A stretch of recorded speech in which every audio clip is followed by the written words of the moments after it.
Hey guys, Retro Dude here. Thanks for visiting my channel again, where we take a look at all things retro and cool.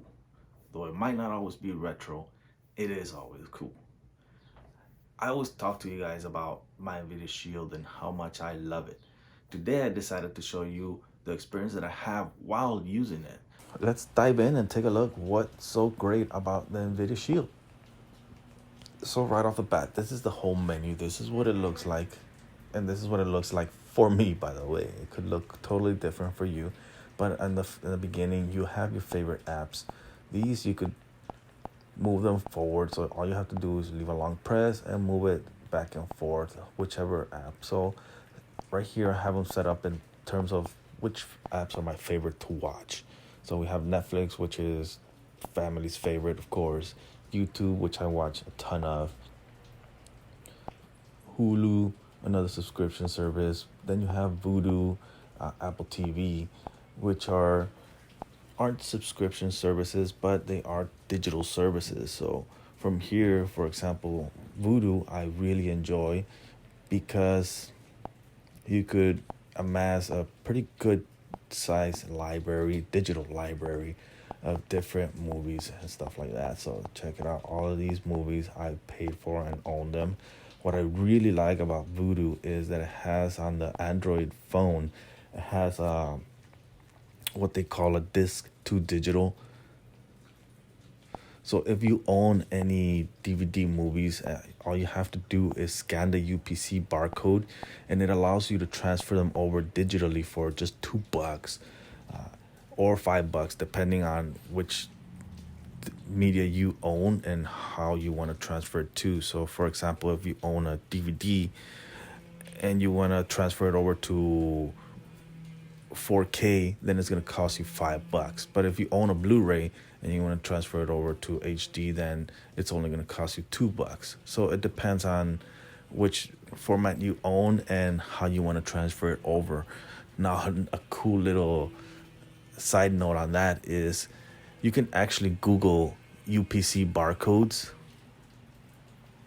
and scan them with your phone and transfer digitally over to that. I'm not saying I do that. I'm not saying you should do that, but you can do that and basically amass a digital library like that. Google UPC barcode, scan it with your phone, and just add it to your digital library for just $2. Really cool side note on that is if you do it right here on Vudu, it is part of the Movies Anywhere list. So what that means is if you have a Movies Anywhere account, log into it and sync it with Vudu, with Apple TV, with Google Play movies, and with Amazon Prime. So when you go to, let's say, for example, let me go into Apple TV. The same movies that I own on Vudu will show up on Apple TV. Now, Apple TV is an app that just recently got added to the Nvidia Shield. It wasn't available, but here you go. You see, the same movies that you saw are here as well. So like I was mentioning, Apple TV just recently got added to the Nvidia Shield. So if you're married to Apple and you don't really want to transfer over to any Android devices, this makes it a little bit easier, to be honest. Especially if you've purchased a lot of digital media. Apple TV actually has really good prices on animes and stuff like that. So it's my favorite app to actually purchase these. So for example, Yu Yu Hakusho, I purchased it for like $20, total steal. Ranma as well. I purchased like all the seasons for like $5 each or something like that. And they're really, really good. Thundercats, classic cartoon. Again, I purchased it for like 10, 15, $20 or something like that. Total steal in my opinion. Then you have Kodi. This one actually, it's not a streaming service, so it streams my local library. So this is all stuff that I have on my computer, and I'm able to connect it to the TV and watch it like that through the Nvidia Shield. So, for example, let me show you how it looks a little bit so you're able to see how nice it looks once set up. So all of these are movies that I have locally stored, uh, and again, TV shows as well. So the reason why I like having these is just in case there's an internet outage. Well, as long as I still have the network connected, my Kodi will still find these, and I'm still able to watch it without the need of internet. So if the internet sucks where you live, or it's slow, or it always gives out, this is definitely one of the things that you want to have in your repertoire, I'd say, just in case of emergencies. And then you have the other apps that Crunchyroll for anime, Disney Plus, etc., etc. HD Home Run, I have that for live TV, and STBMU, that's for IPTV. So that's how it looks on my favorites. That's just my favorites. But you can actually customize it a little bit more. So you see how it says play next right there. So these are all the different things that I've been watching and the different apps that I've been watching them on. So you're able to see like pretty much wherever you've been, and it tells you, well, you can continue from here. All of the rest are customizable channels from each app. So for example, if you don't like it, you can remove it, or if this one isn't one that you watch too often, you can move it down or up, or however you prefer.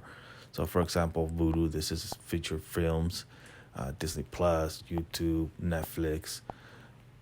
So that's just something that you can customize however you want. And the way you would go around that, you will go about that, is you go all the way down to where it says customize channels. And if you have one that you really don't like what they're advertising for you or what they're trying to give you, you could just basically shut them down and it removes them. Simple as that. See, it's gone. Now it's back.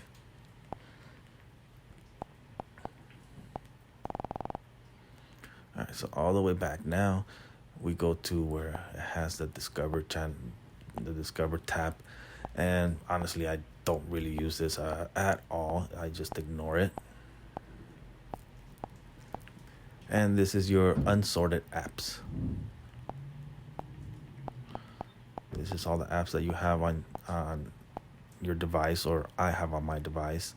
And down here is installed games. All of these are different emulators that I have. So Nvidia Shield has this, what they call Nvidia games. So it has two different ways of playing games that are high end, I would say. So one is you set up a game stream. So what this is if you have a video card that's compatible with the Nvidia Shield, you can actually sync up your computer to your Nvidia Shield and play your games that way on your TV from your computer. Really cool. I love this way of gaming because I do have a lot of different PC games, and I'm able to play, say, The Witcher, or different games like that that are graphic intense, and the Nvidia Shield plays them perfectly. So that's one way of doing it. Another way is they have what they call GeForce Now. That's a subscription service, pretty much in the vein of I would probably say the Xbox Ultimate subscription service, which is cloud based, and yeah, you play the game through the cloud. Now I can't tell you that it plays great. I actually tried playing a few games on it, and they did play well, but I didn't try those games that require precision. So what I mean by that is I haven't tried it with like Call of Duty Black Ops, where a second is too long to wait for your character to actually do anything. So I can't tell you that it works for those.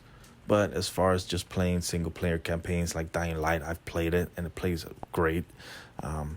Fighting games is another one that I don't know if I would trust playing the cloud with them, but they're still playable, you know. These are the games that I've actually played, so it saves the games that I've played through there. And these are the emulators that I play. So one of the reasons why I love my Nvidia Shield is because it's Android, and Android has a ton of different emulators to choose from. Dolphin emulator being a GameCube emulator, FPSE being a PlayStation emulator. And one of the things that I really like about the Nvidia Shield is the front ends that you're able to get. So this is a front end. What these apps are is it tidies everything up. So all of these different emulators, take a look at all of these. I would have to run them one by one to go through them, right? To see what games I have and stuff like that. Well, not with the Arc browser. Arc browser, you just launch it. Now, the reason why I chose the Arc browser over other front ends is because it's easily customizable. I'm not super techy, so some of them get a little bit too difficult for me. And this one was just super simple. Honestly, most of this stuff, like see these banners that they have, like the main and the background, all of that stuff. Most of that I ended up downloading and putting it onto my USB flash drive and fixing it up like that. So for example, let me show you how it looks when you look at the games. So even those little videos, those short video clips that it has, I actually ended up downloading it on my PC to my USB flash drive, and that's how it's reading it. So I can change to a different Nvidia Shield, take my flash drive, and it'll look like this with minimal effort. And that's something that I really loved about this front end. So I mean, just look at how nice it looks.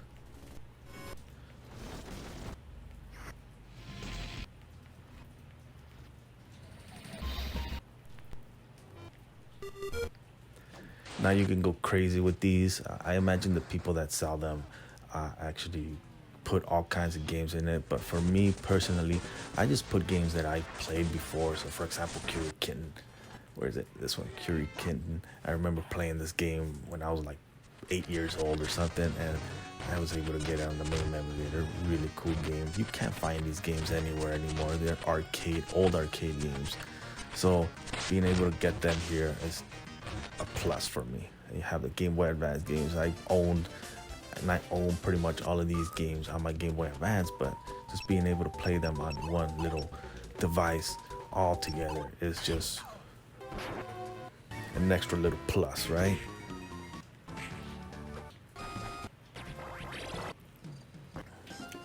And this is the cream of the crop. I mean, it even emulates GameCube games. Now, I won't tell you that it emulates them perfectly. So for example, like Wind Waker, it does slow down a bit when you're playing it. Twilight Princess, it actually plays perfectly. I haven't noticed any slowdowns on it. Mario Kart is marginally, like you can't really tell much about how it slows down. So I love playing Mario Kart Double Dash. It's my favorite of the Mario Karts just because of the battle system that it has on it. So yeah, you're able to play it very well. And I actually found little tricks online on how to get it to run even better than you could with just the simple settings on it. You basically do a log file, and it runs a little bit better than that. Let me know if you actually want me to give you a how-to on how to get those log files and make your games run a little bit better on the GameCube emulator. But this is basically GameCube emulators.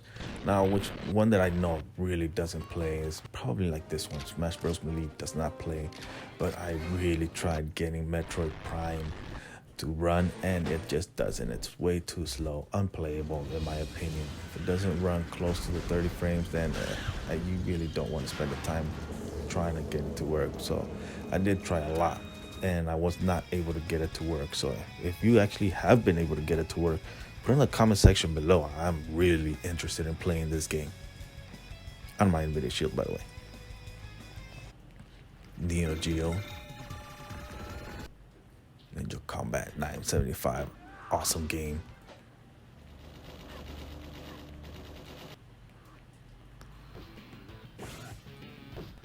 Nintendo, complete classic.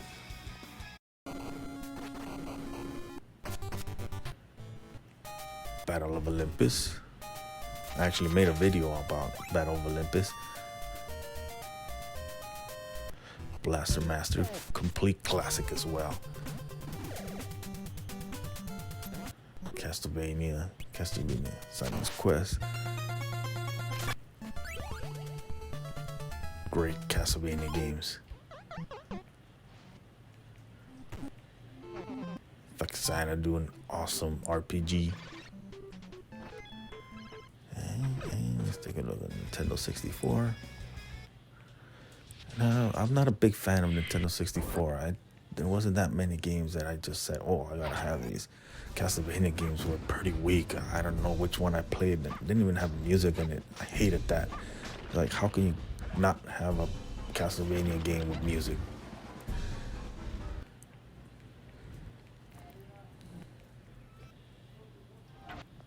Ocarina of Time was awesome though. That's definitely one of those classic games that are forever gonna be great. Perfect Dark is actually really good too. And Star Fox 64. Nintendo DS. So this is just a little intro onto what I have on my Nvidia Shield and why I love it. I mean, think about it. You play it, you feel like playing some of these old nostalgic games, and all you really have to do is turn on the TV and you're ready to go. It's simple as that. Nvidia Shield offers that to me, and I know there's a lot of different people who completely enjoy games as much as I do, or enjoy retro gaming as much as I do, and Nvidia Shield just did it for me. I can't believe how much this machine has done for me, and at $200 it actually did a really good job. And this one actually is from the new Aether emulator, so I just barely added it to it, and this is what it looks like if you don't want to go through the hassle of actually downloading the videos. It just downloads a picture, and that's basically how it looks.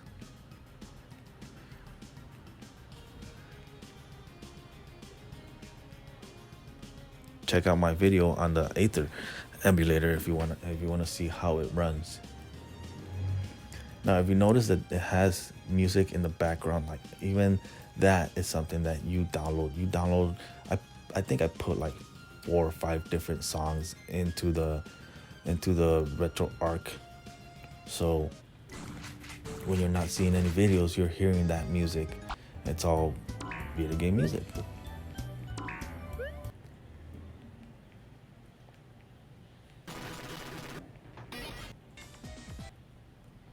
So you can't play these videos. So some of those videos I actually have to reformat to a video format that it can read.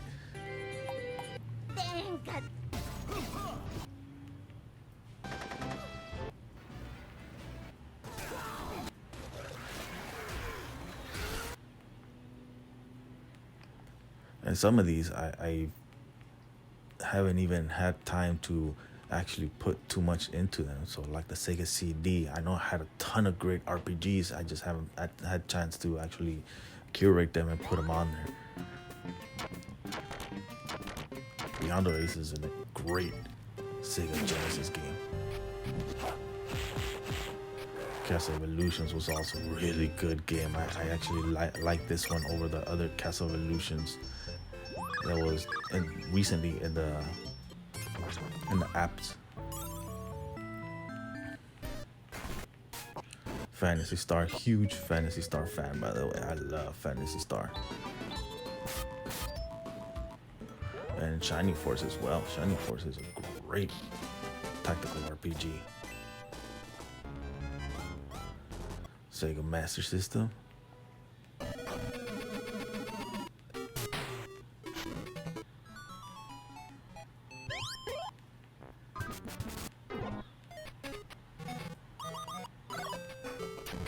Values. It's a great RPG made by the same guys that made the Guardian Legend. Fantasy Star.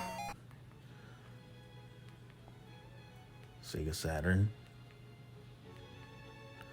Sega Saturn I actually haven't tested on the Nvidia Shield. Super Nintendo, I've definitely run it through its paces. I played Actriser,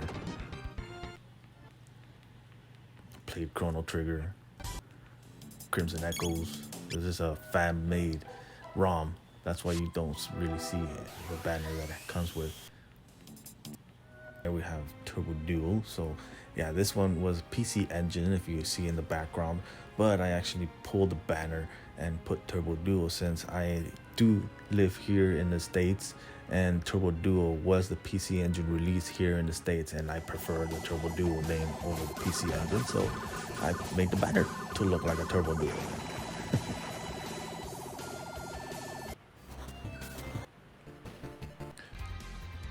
Check it out, Rondo of Blood. I was never able to buy that game here. This is the last game that I was actually really excited to buy from the Turbo Duo, but it went under before they could actually release it, which sucks. We were never able to get it here in the States. But through the magic of the internet and the Nvidia Shield, here we have it.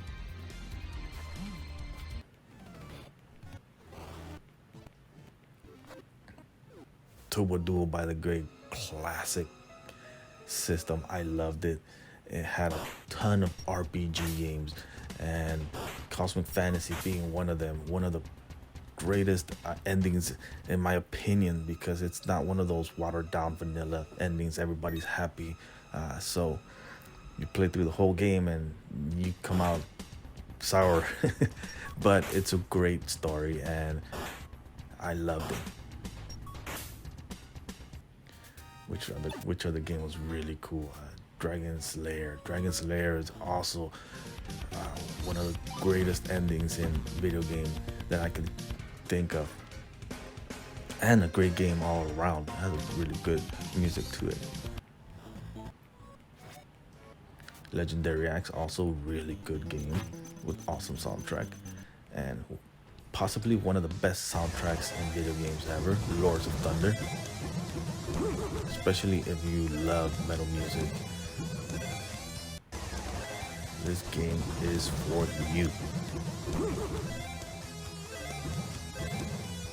Ninja Spirit, awesome game.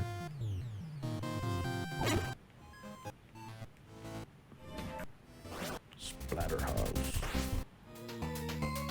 This is Friday the 13th ripoff. Great game, by the way. I loved it. Bastille, one of my favorite tactical RPG games.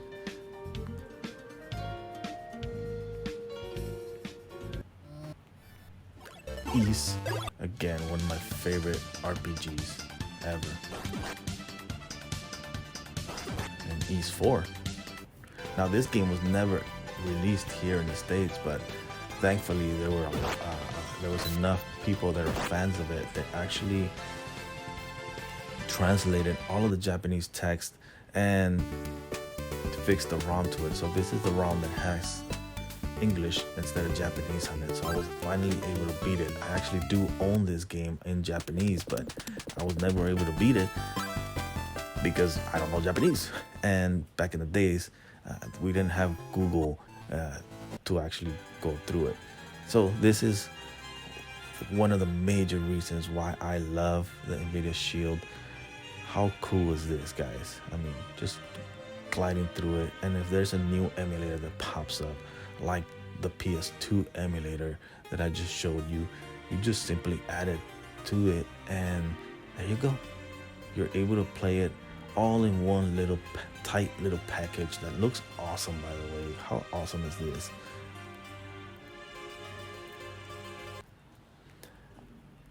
Emulation is really good on the Nvidia Shield, and just home integration is really good on it.